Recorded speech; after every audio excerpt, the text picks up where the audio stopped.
eu vou voltar para aquele sentido figurado da coisa, mas essa reforma que você falou de como se fosse fechar o país para fomentar o que a gente tem aqui dentro. Dá para ter...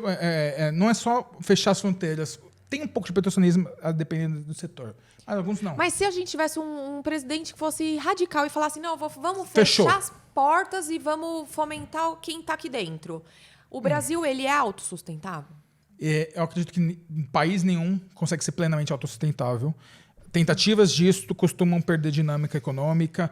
O potencial do comércio sempre é muito positivo. A gente não pode subestimar a importância do comércio. E se você está no jogo, você está no jogo. Então, não pode ser só, tipo, o Brasil só quer comerciar soja e ferro e café, mas não quer comercializar carro. Não, meu amigo, desculpa, você está querendo só ganhar e a gente só se ferra. Não é assim que funciona. Mas se fecha as portas, o Brasil tem tudo? Não necessariamente.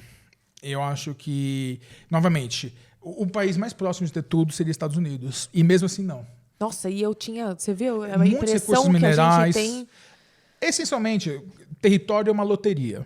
Quanto mais território você tiver, mais tickets você comprou da loteria. Eles têm uma área... A impressão dos leigos, pelo menos, assim, de acordo com as dúvidas e os debates que eu pude presenciar, é que o maior capital dos Estados Unidos é o capital intelectual. Mas eles também têm muito do resto também. Tem muito tudo. Sim. Tudo bem, teve um processo de offshoreização de sua capacidade produtiva a partir da década de 80, 70. O chão de fábrica americano talvez seja na China, o Sudeste Asiático. Exato. E eles têm controle das cadeias produtivas, eles têm controle da propriedade intelectual. Faz a gestão, né? Não põe a mão na massa. Então a Foxconn produz lá o iPhone no sul da China e eu termino um detalhezinho, boto Made in Califórnia e vendo pro resto do mundo. E aí eu fico com a maior parte Verdade, isso é verdade. Sim. Mas eles também têm uma produção... é um negócio completo. É um negócio... E não somente isso, aí já entra mais geografia política, geopolítica. O posicionamento deles o pessoal costuma brincar que ele é uma espécie de porta-aviões gigantesco, né? Porque você tem um mega oceano de um lado, o Atlântico, tem o Pacífico, não tem um risco militar imediato, tem uma influência muito clara sobre um país de menor população, mas muitos recursos naturais no Canadá. México facilmente subjugado pelo interesse americano, então de repente você está numa situação muito vantajosa, isolado, só se preocupa em gastar nos mares e está ótimo, sabe? De defesa. De repente você tem acesso a muitos recursos, tem acesso à tecnologia. Poxa, é o sonho no paraíso para desenvolvimento econômico, sabe? Mas não quero mais produzir aqui porque talvez seja mais barato produzir no México ou na China. Tudo bem, a gente tem também o controle das redes de decisão, das redes, inclusive a própria internet surge da DARPANET ali também, nos Estados Unidos. Que não há uma centralidade deles nessas redes. E isso tudo, e você vê que o sucesso deles é de um país, inclusive, que, ao contrário do Brasil, porque as pessoas elas não têm tanto acesso a esse tipo de realidade. Mas eu tenho amigos morando nos Estados Unidos, imigrantes, uns legais e outros ilegais, que eu não posso citar nomes. Mas aqui no Brasil, a gente tem um sistema público de saúde. Sim. Lá nos Estados Unidos, até tem o Obamacare, mas é uma coisa bem... lá não a saúde é muito cara. Não é público. Então, é um sistema muito caro lá e as pessoas vêm para o Brasil para ter atendimento médico. É um exemplo. Sim. Lá, então, o governo ele não é tanto de investir nessa parte de sistemática pública mesmo. Eles são mais... Rede de seguridade. Tudo ali é privatizado, até as próprias prisões, né? As cadeias lá são... Sim, privatizadas. Eles tinham um histórico vindo da década de 20 até a década de 60, da grande sociedade, de uma rede de proteção maior, mas isso foi sendo desconstruído na década de 70, 80, Reagan, etc., diminuição de custos, e aí fica esse histórico. Mas, ao mesmo tempo, você também vê hoje em dia uma construção narrativa até indo para o outro lado de novo, o projeto do Biden, da infraestrutura social dele, esqueci o nome agora, mas... É um fluxo. Então, mas você acha que esse fluxo, se fosse aplicado aqui no Brasil, Teria sucesso? Se tivesse privatização do nosso sistema de saúde, muita gente morreria. Eu não tenho Não digo dúvidas. da saúde, porque Sim. da saúde, assim, a gente, ao contrário do que muitas pessoas pensam, a gente é exemplo pro resto do mundo. Assim, em pesquisa, não, mas em estrutura Não, a gente e tem muitos bons atendimento, pesquisadores, assim. mas não tanto investimento. Mas a questão das outras coisas, por exemplo, se privatizasse as cadeias, agora tem essa discussão, né, que teve a privatização de aeroporto, tá rolando essa discussão. Sim. Essas privatizações, você acha que não impulsionaria a economia? Eu acredito, e isso talvez seja polêmico em vários níveis, porque minha galera, como eu penso, né? Talvez seja. Fique desconfortável com eu acreditar que tem alguns setores que têm muito valor de ser privatizados, e também, ao mesmo tempo, do outro lado, eu sinto que alguns setores não podem ser privatizados de forma alguma. Energia é estratégico. Setor estratégico, sim.